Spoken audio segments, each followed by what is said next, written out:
السلام عليكم ورحمة الله وبركاته. نكمل قصتنا من القديسة بعد 11 والبارت 38. الفرحة اللي تخلي قلبك يفز يجي يومها، والضحكة تتبعها دمعة وفرح، والدمعة اللي نزل تعب قهر أذية وجع وبسببت لك حرمان من النوم، وراها فرحة كبيرة تعوضك عن كل شعور سيء حسيت به. حياتنا عبارة عن أيام تبدي بالليل أظلم وتنتهي بشروق الشمس، واللحظات الصعبة اللي حسيت ما راح تنتهي، والأيام اللي ظنيت ما تخلص خلصت، والذكرى اللي خفت تستقر بعقلك وراسك ما تتخلص منها وصارت من الماضي وعليها ضباب.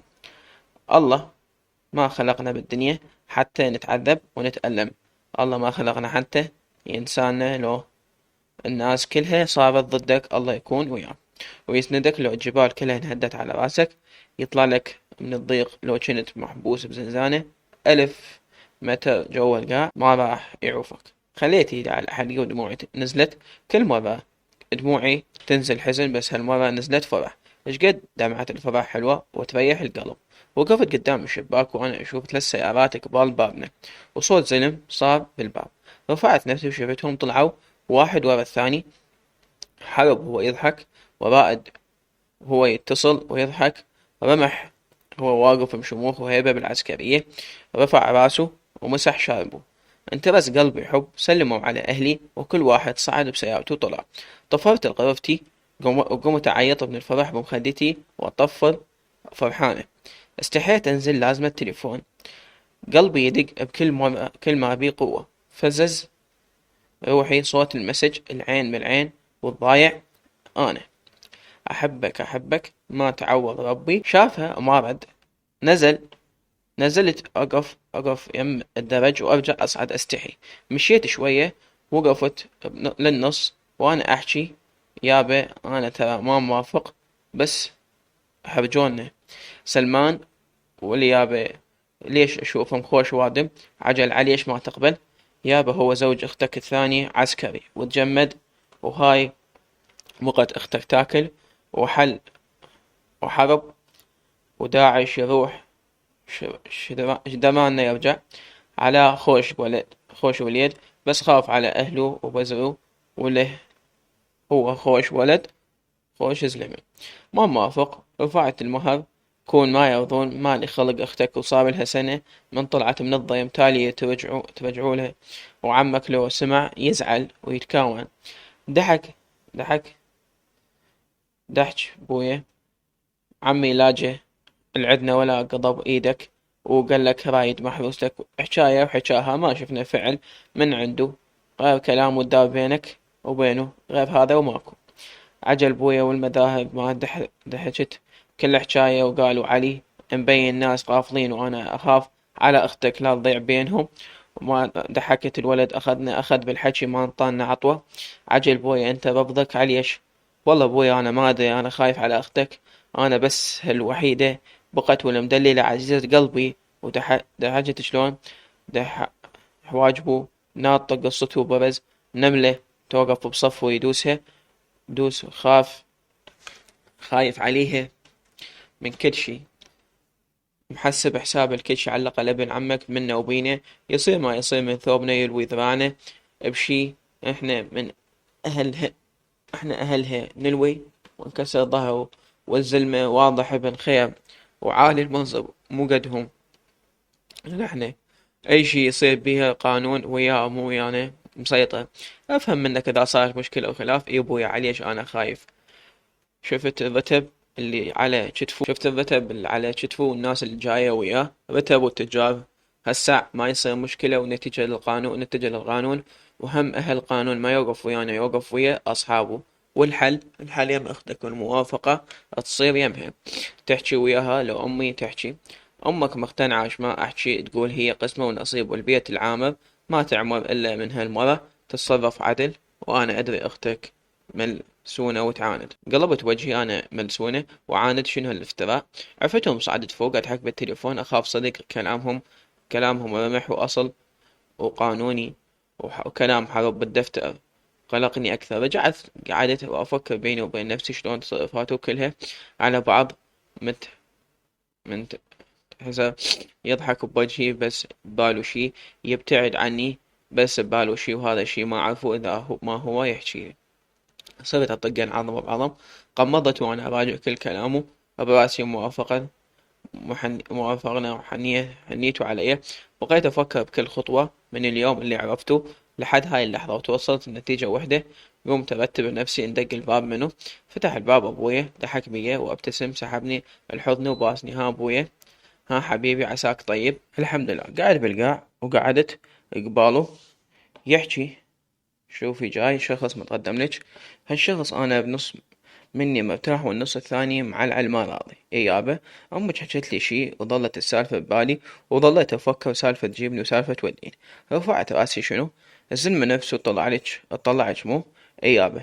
عجل ببالي كم سؤال اريدهن منك. اي يابا. هو ليش ما طلعك ويا البنات البقية؟ ليش بقيتي بس انتي عنده؟ كانت رجلي مجروحة وهو خيطها، وإذا نطلع تصير شبه علينا. أنا ما كنت أقدر أمشي.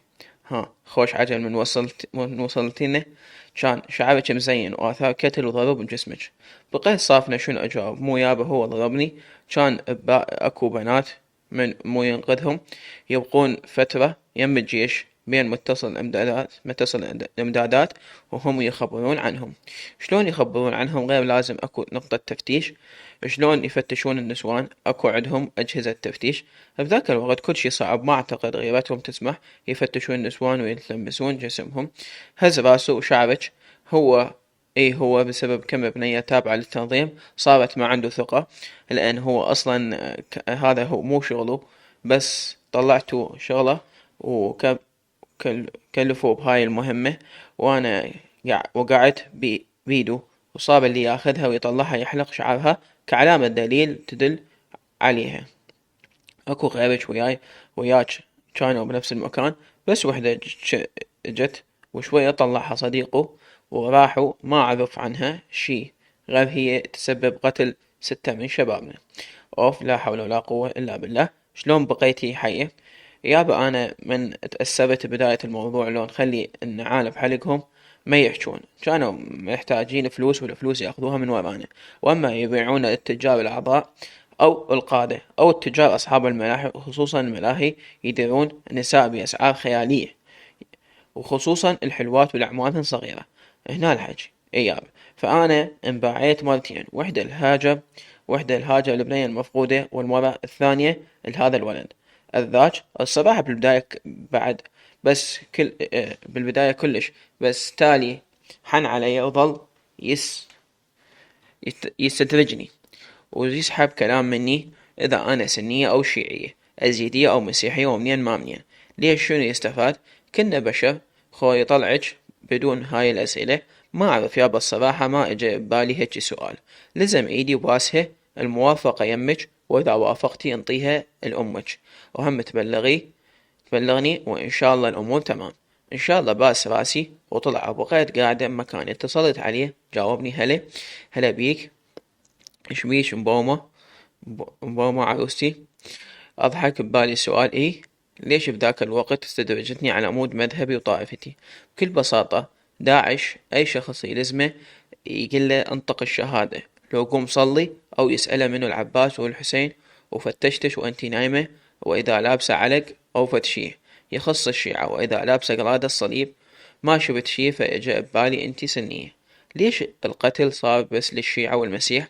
أكيد لا، بس الأكثر لهم، لأن سبق وقلت لك يعتبرون الشيعة عبيد للقبور، ومن يحلفون بغير الله يعتبرون شرك بالله، وإلا من أنبياء من أبناء السنة إذا دافع عن الشيعي لو سانده ينقتل. أما المسيح يعتبروه كافر، لأن ينسبون عيسى للرب، والأزيد كذلك يعتبرون كفار.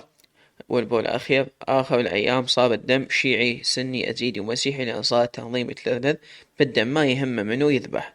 صحيح كانت هاجر تقول الشيعة والروافض والسنة مرتدين. ما أعرف شنو تعني مرتد. اللي يكفر بالله ويخاف تعالم الدين الإسلامي عندهم شلون يعني. مثلا من الأسباب اللي كان داعش يقتل بها السنة، هي أكو سنة ما يلبسون حجاب، وهذا الشي ما يخالف بالشريعة عندهم، لأن الزي هو نقاب وكفوف وعباية مغلقة. إضافة إلى أن إذا رفض ما قبل منطي ما ينطي بنته لجهاد النكاح، لأن من الأساس ماكو هيك شي بالإسلام. وإذ بس نزلت فتوى بسوريا بداية نشوء الداعش قانون شرع جهاد النكاح لامتناع المجاهدين عن، لأن يعتبرون جهاد النكاح محلل عند السنة، وهذا الشي ما موجود بكتب السنة. وصارت ضجة كلش كبيرة، وعلماءكم رفضوا هذا الشي رفض قاطع. شلون يصير بطني ينطي بنته بس عقد شفهي وبرضا الأب أو الجد؟ وأكو ناس انطت أكيد لأن تحت تهديد، وأكو ناس هي من الأصل منظمة داعش وتدعم التنظيم، سلمت بناتها بيدها، يعني راعيها. أضحك يعني يقتلون السنة لأن ما يلبسون حجاب ولا منطين بنته. هاي الأسباب ظاهرية، لأن الأسباب الباطنية ما يعرفها غير أصحابها. تمام حبيبي، بابا سألني وجيت استفسر شكلك، ايش قالك ابوك؟ قال ليش نحن كنا بشر، ليش يضل يسألك عن المذهب؟ لازم حتى ما تشفصين وتخربين علي شغلي. انتي انت مو طائفي، ما راح يجي يوم وتأذيني، اكيد لا. دا بابا يقول هو ورتبه اخذني حاصل فاصل، وكل شوي يقول هو واخوه وعلي يقول قافلين. أضحك، هذا أخوي فاضل ما انطاه فكه. أدري أنت تحلف بمحمد. أضحك، بيك شي يولو؟ لا أحكي. وإحنا قاعدين داخل بيتكم وصلني خبر استشهاد صاحبي، وهسه راح أجهز وأطلع للنجف أنتظرهم هناك على مود الزفة. عادي ماكو شي جديد. نملت رجلي وصفنت. تحكيها هيجي شاشة قلت ماكو شي، خنقتني العبرة وقصيت. ماكو شي رمح، تروح ترجع بالسلامة. جاي اكوي دشداشتي هسه، لو انتي يمي جاي تكويها الي. اختك وين؟ نايمة مريضة. فتحي كاميرا. تمام. اتصلت فتح كاميرا. واقف بس بالبيجامة البيضة تلبس جوا الدشداشة، واقف يكوي ضحك بيه. ابتسم دنق يكمل، وانا اضحك بيه. رمح يعني معقولة ما تنقهر؟ عادي يابا، اليوم نزف اثنين، مو شي جديد. هالشي الموت سهل وما يخوف. الموت مرحلة انتقالية من عالم العالم، وما يبقى منك غير اسمك مدقوق على اصبابه. انا اخاف منه. انا وياه متخاوين. كح وسحب جقارة وخلاها بحلقة، وسحب الثانية ثبتهم سوا، يعني ضايج.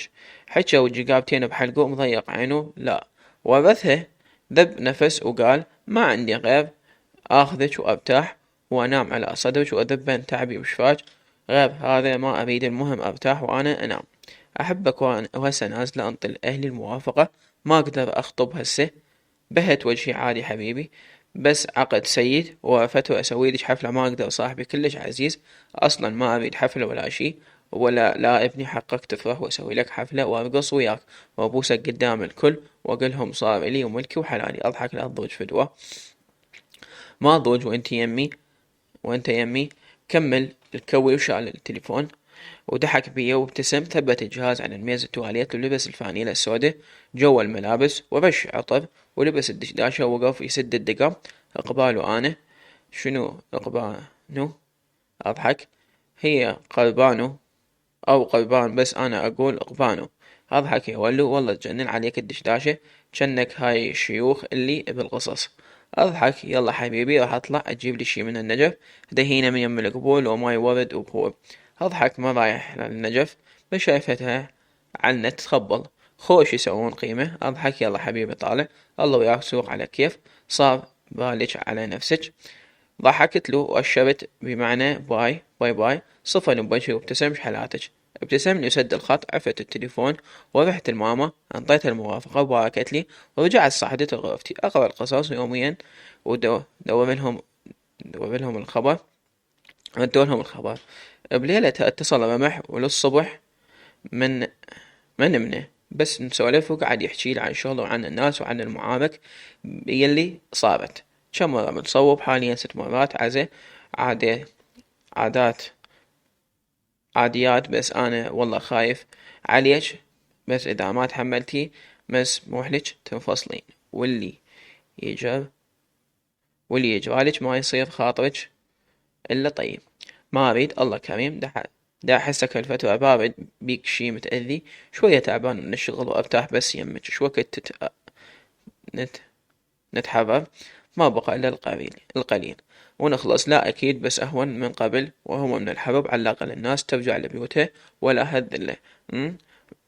شنو أبشع موقف مريت بيه بحيث تعبت نفسيتك؟ بالمهمة اللزمة واحد من ربعنا وطلبوا مني أنا أذبحه. شنو وصار؟ بقدرة قادر طفل واحد منهم وقال للأمير جيب أنا أتولى المهمة لأن هذا الولد تعارك ويا اللي ويانا وصاحبنا شبع قتل وظل بنفسه يريد ينتقم وذبحوا أكيد كل واحد هنا يريد يبيع بطولات برأس الزواج لأن فاقدين رجولتهم يم الناس ما عندهم ثقة بنفسهم يريد يثبت نفسه ورجولته بهاي السوالف يذبح ويقتل ويفتر بالسلاح. يولو فهمت يعني هذا ما حد قبله من أنظمة التنظيم وانطوا سلاح صار يحس بنفسه هو فد شي والناس تخاف منه صح وسهلين. أكيد لا القتل ما يتحاسب عليه فيقتل براحته قد ما يريد اكو قانون يوقفه عند حده يجرم ويذبح براحته. زين شنو مصير قط ما قضبوه مؤبد بس حسب حكم القاضي. اكو مثلا اجانب يسفرونهم ودولتهم وهناك يتحاسبون بقانونهم واكو مؤبد واكو اعدام واكو سنوات. ما شفت ولا سمعت فد يوم واحد انعدم مو شرطين يشرون. زين والنسوان شبيهن هم هواية مسجونات وشلون عايشات بذل وشذوذ واستغلال عبالك اللي ينحكم سنة لو 6 أشهر هاي الأشهر قليلة. اليوم الواحد بالسجن يعادل سنة كاملة. يمه والله استغلال مو بشنو استغلال جنسي ومادي ومساواة بكل شي بكل شي يخطر على بالك. يما غير الموضوع والله كش جسمي وشنو هاي الله يبعدنا. زين شلون اكو نسوان مظلومات وشلون تثبت براءة. اوه هاي هواي عينك وما تشوفوا سجنهن يصير على حسب حكم القاضي ونادرا تلقين قاضي عادل ويحكم بالعدل. بقيت اذكر بخمسة شي مرعب وانا ومن انا صغيرة اخاف من شي اسمه سجن.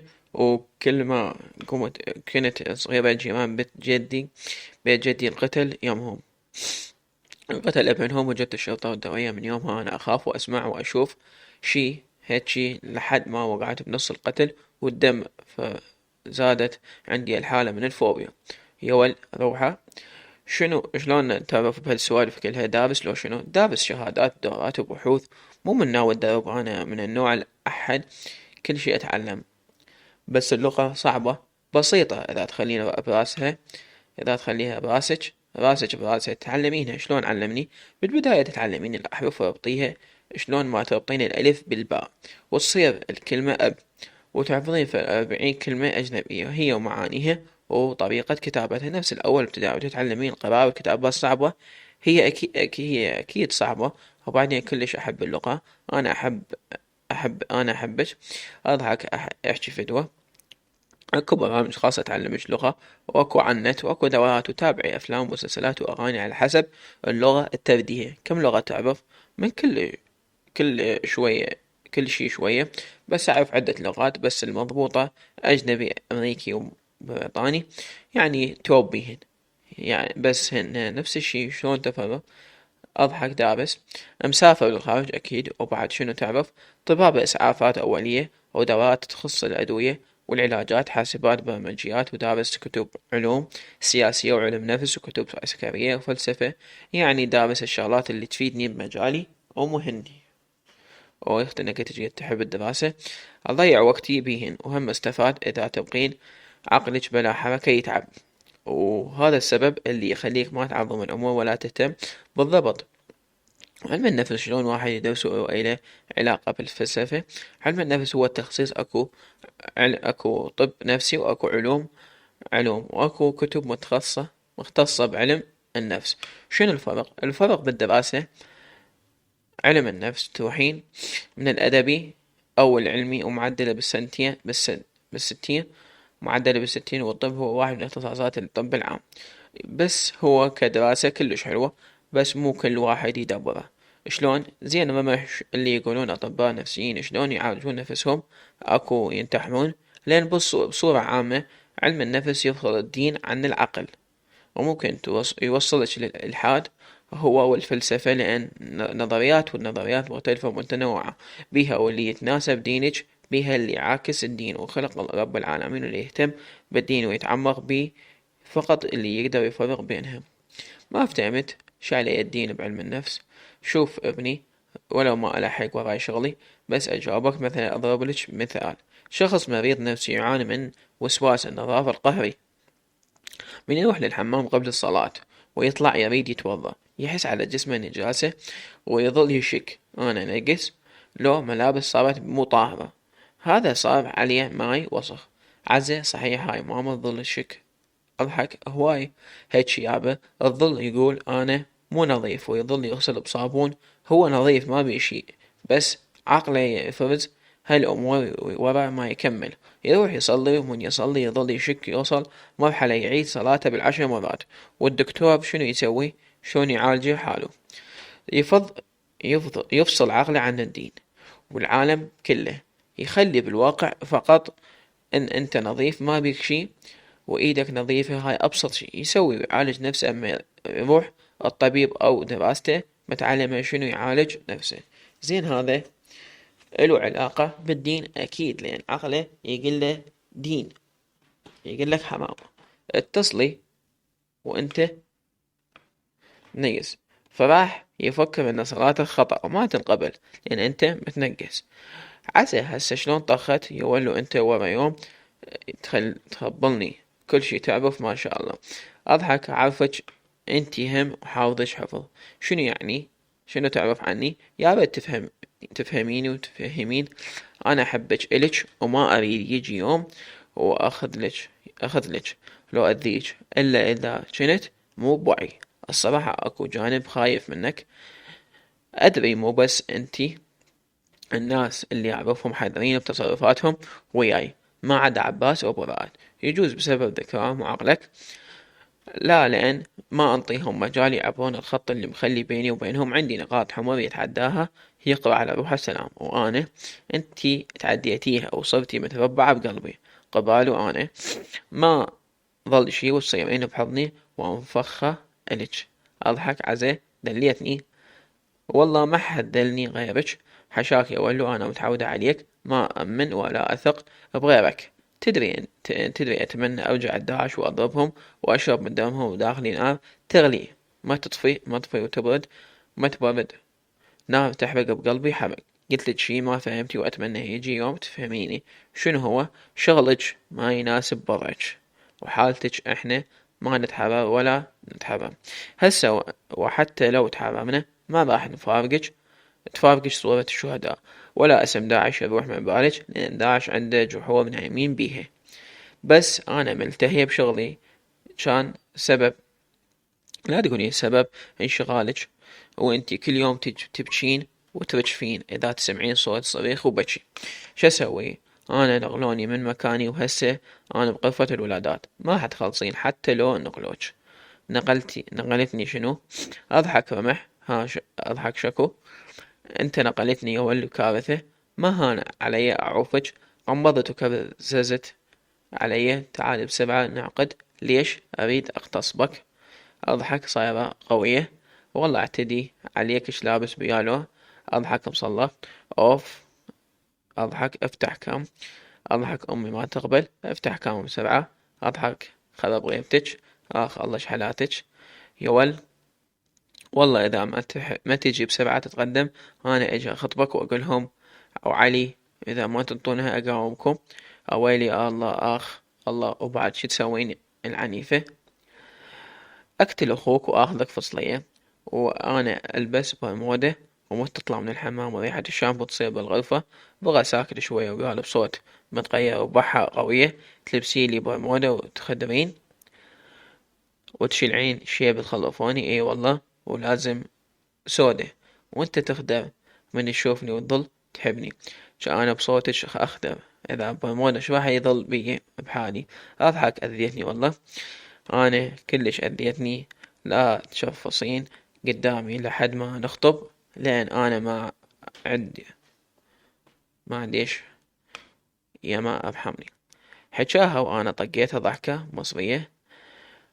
عبس عبس الديب عبس سدي، الخط نعلع يومج، أفضل اللي حاجيج بالليل فت بالتفليح. منو عبس يول؟ والله مشتهي عبس، خليه يصير عبسنا وشوف منو العبس بالتفليح. قالوا أنا أفتهم ودابس بس قدامك ظل دراسة. ظل صخم وجه على هاي الضحكة، شو أسوي لها هاي؟ وبعدها تضحك العايقة. هو هيجي قالوها. أضحك سدي الخط أنا قوة أحاجيج. أحبك يا ولي، يلا تعال نتزوج. إي نتزوج ليش لا؟ إي وقت أصبك حلالك، شو تبي تسوي سوي. أحبك أنا ذيبي مو قدي. سديت الخط ونمت، والصبح صبح علينا ونحن بس نحكي. يوم ثاني قاعد أدور فساتين بالنت، ما راح نسوي شي بس بيناتنا عقد سيد. بيومها أمو خابت ماما وانطتها موعد، ودزوا الفلوس مال المهر. أبوي كسر ظهره بالمهر، بس ما قال شي. وصل المهر كامل ورا ويا جنطة ومجهز عشان وباقة ورد طبيعي لونه أحمر صادف. أختي عدنا وأنا ما حاجيها شنو جايبيلج. ما أدري، بعدني ما فتحت الجنطة. ضحكي نشوف وياك عادي تعاي. شذا ضحك، تضحك بيه. ضحكت لها وفتحت الجنطة. فستان وردي فاتح، أبدانه ببف وبي بصمة. سادة ما بي شي، وعلبة اكسسوارات وحذاء كعب فضي، وطول الكعب شبر بقدي. طفت أختي صغيرة أحسه، وقفت لبسته بقدي كلش على مقياسي. شذا يخبل لبس الثوب بالله. جاوبتها أختي شذا والفستان ما يجي، ويا شعرها قصير ومو حلو يطلع. شذا لا عادي ما عليه. ريام ما حلو ما عليك بيه، شعرك يحتاج فستان قصير، ما يصير شعرك قصير ويا فستانك. ضحكت بيهن، جيبه لبسه وصورني. أخذته ولبسته كلش طويل، كلوش وطويل. وشوفي ما حلو، إذا ما تدري أنا أشتري من الشذا تراني عشانها شنو تاخذيه. انتي شبيش وقفتي لي على الحكاية؟ يعني واحد من الشاقة. شذا صراحة صايرة ما تنطاقي، لا تزعلين مني. شذا لا، على شنو أزعل حبيبتي، بس أنا أفرق بين الشقة والصدق. وأنا الشاقة يعني أنا وأختي دا نحكي، ليش تنبصين؟ ريام شبيكم يا ولو؟ شذا خلت وطلعت حكت وراها على كل شي تتدخل. واختها انتي شكو، انا ما اقبل تحجين عليها. نو نية هتحكي همات انا بلكي علاء يقبل. هلا بيكم اقبل زوجك. اقل زوجك شنو رتبتو؟ ما اعرف بس ضابط. حكيت وانا عاوج حلقها. ادري ضابط، بس شنو ملازم اول نقيب صخام؟ ما اعرف، ما اعتقد اكثر من نقيب. لو ملازم صغير يجوز. تردين عيون عادي على نقيب. كان لو مع داعش كان صار رائد سودا عليه.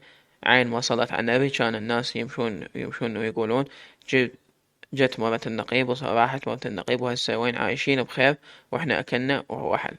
كل واحد الله يرزقه على نيته. ليش تصغرين الناس؟ ما تصغرتهم اللي يشوف روحه صغير. يمي شو اسويله؟ بس انا اختك وتضمين عني تقولين ما اعرف. وين اكو وحدة تنخطب الواحد ما تعرف او ما تعرف عنه شي؟ حسبالك احسدك. انا هسه اروح لابويا واسأله قابل شنو براحتك. ذبيت الثوب وغطيت نفسي، ما احس الا صاحت. عزي هاي شنو؟ رجلك عزي؟ شكو لك رجلك هاي شنو؟ ما شافتك امه شلون قبلت عزي متشوهة؟ مو اخوي اخذك الطبيب التجميل شلون هالشي يولو كشيت عزي اوي. شبيها عادي. بعد اتقيئي. اضحك لبسي ملابسي وضميت الثوب والحذاء ودا أخفض الجنطة.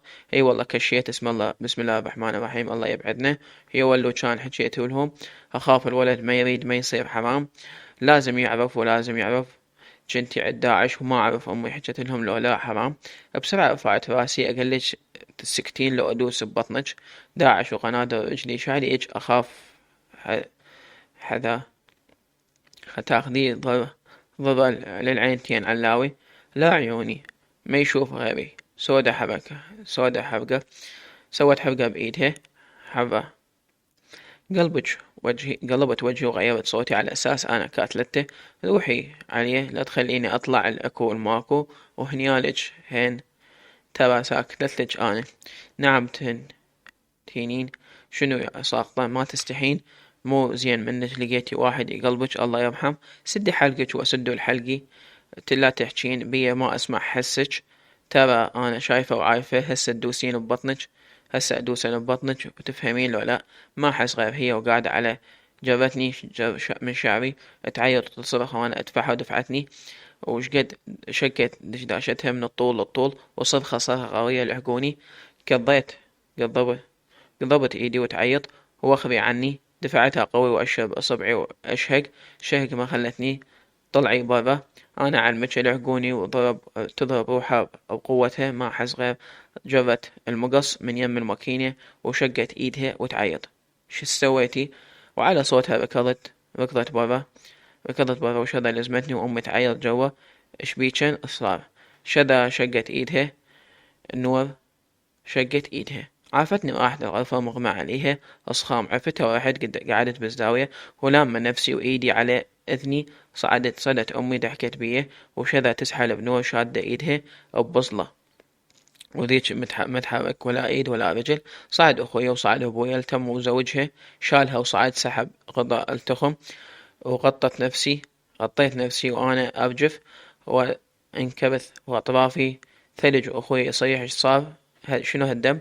سحب الغطا حيل وجرني من ايدي ورفعني الو ريام يخزر بيه ويعت بيه عت. شنو صار ريام اختش ليش شاقة ايدها؟ احكي. تقضب بيه شذا اتركها عيفها وهو فاقد وانا ما انطق. انربط لساني قضبني من ايدها ودفرني بالغرفة طبق الباب بقوته وظل يغلط ويكفر.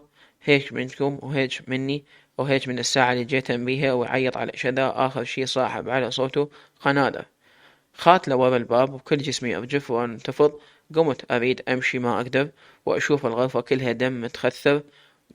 غمت جت يعني صورة ذبح والقتل. أفتح عيني أضحك الدم بالقاع. قضبت الجهاز واتصلت جاء صوته روحي. تعبت وجفة وقصة رمح شبيج. اختي انتحرت. شلون انتي وين؟ بالبيت تعيط وتقول انا ذبحتها يعني عايشة. فندام ما سواها من تحتها وتصيح.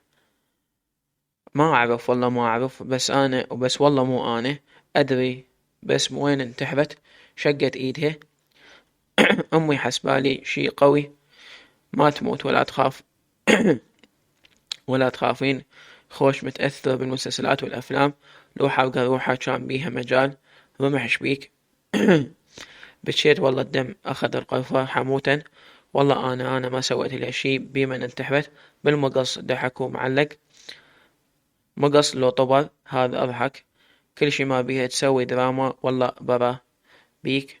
المهم اليوم انتي شلونك؟ شعلومك مرتي؟ تتكلم ريام وتعيط ريام وقالت انا علمك شهقت. تقول انا اللي اذيتها اشق حلقها غير بس تجيب اسمك. عدهم وحدة تزوجها مجمد مو هي نفسها. توقعت لا تخافين ما تمسك بشعره دام انا بظهرك احط رجلي بحلقها بس تفك حلقها وتجيب طاريج بشي. خاف تشتكي علي. أضحك. إيش تضحك رمح؟ لا تستفزني. ما ظلي حيل بالقرآن بابا هاي دوم اهتمام تريد واحد يباوع عليها وهسه زوجها يريد يبرز عضلاته ويدور حق وحقوق ويهوبز هسه يعقمونها. بديتو ولا تجي وآخر أوي وعلاوي لك أوي إيدي تحسسني. أضحك كافي رمح. والله ضايجة مقهورة شلون عرفت باسمه علاوي. كل شي أعرف لا تضوجين دام بظهرك خاف تموت.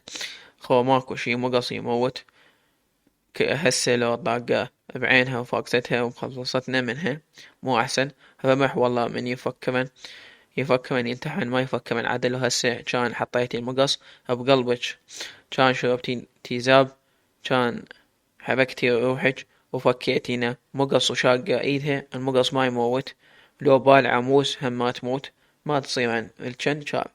هذا ايش علي اللي ينتحمن بويه، يا هو يسوى ما تقلي لي من ضيمهم ينتحمون يبدون يخلصون من الدنيا، يا هو يسوى انهي حياتي على عموده، هو يعيش خو عيشا حياتي عناد بي وانجح، واخليه يتمنى يوصل للربع، وصلت له بس هاي اختك كل شي ما بيها الدواء اهتمام كاتلها جفاف اكثر من صحراء الامراض. يا رب يضحك محمد اتقبل من هيج نسوان، انا هماتين انتحبت، انتي ما انتحبتي، انتي شربتي 0.1 وطقيتيها نومة، احنا نشرب نص حباية نبقى 4 ايام ما نايمين، ما ننام، مو اقلك عمضين تخيسين بالنوم. اضحك رمح والله ضايجة، حتى هيبة القهوة راحت، يولو والله ما يصير هيك الدموع دا تلطم بالزاوية ومسوي عزي، وراك اسد وراك اسد شدي اللي طخ لبوتي بشي، احبك انا، عجبك الثوب اي، ذوق بنتي هذا، تخيلتي عليك حلو يطلع انتي كلش، كل شي يلوقلك بكل حالاتك حلو، تطلع شحلات شمحلاه، الله عاجبك بالحليب، اضحك والله ببياضك ويا سمارك ما يجي ببالي عقل ما يظل براسي، احترق حرق اريد بس اضمك بضلوعي ما حد يشوفك بس انا اشوف واذوق براحتي حلالي، ليش تحبني لين انت العرج اللي يغذي عيني، واصيد الدواعش بيع يا عرج عيني، لا تشوفني بيوم انا اضعف بدونك، عايش على عيونك.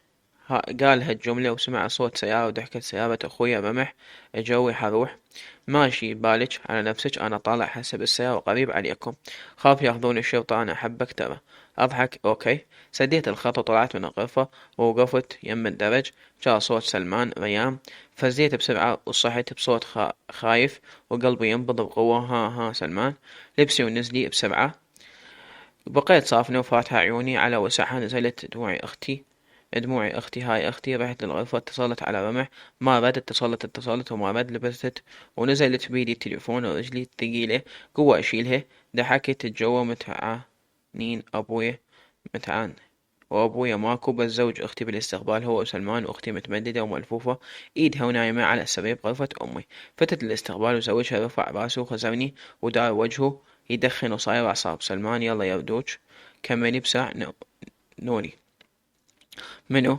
اختك قالت متعنفة منش ساقطات، 2 شن كلبات فضحتونا والله يسمع حسها اطردها طر والعن والديها. علاء لا تغلط على مرتي وعرف حكايتك احسن لك، صاح بي يا سلمان واكسر راسها، لا تحكي علاء ولا تحكي لا احطها قدامك وادوسا ببطنها. علاء ايش حدك؟ ما حد غير سلمان هجم على علاء وجره من ياخته وتمالخوا واحد يفشر ويغلط على الثاني، وهيك منك هيك منك وهيك من اصلك يا اخويا تخبل، وشلون تغلطوا بيتي اليوم صلخ، جروا من ياخته ذاك يقول له تعرف انا منو، ويهجم علي نام بالقاع، وواحد يقتل بالثاني، وعلاء يصيح والله لا تدوس على راسك وراس أهلك ابن القندرة، وأخوي ما سمعوا وقضبوا من راسه وخنقوا هو يدافع ويا رافس، أنا وشذا نريد نفاككم وما نقدر لحد ما ضب أبوي وصاحبيهم يا بالحيف والله. رفعت راسي بسرعة وأنا انهاريت أبكي وبالقاع، وما أحس غير صوت رمح وهو يقول السلام عليكم قواكم الله.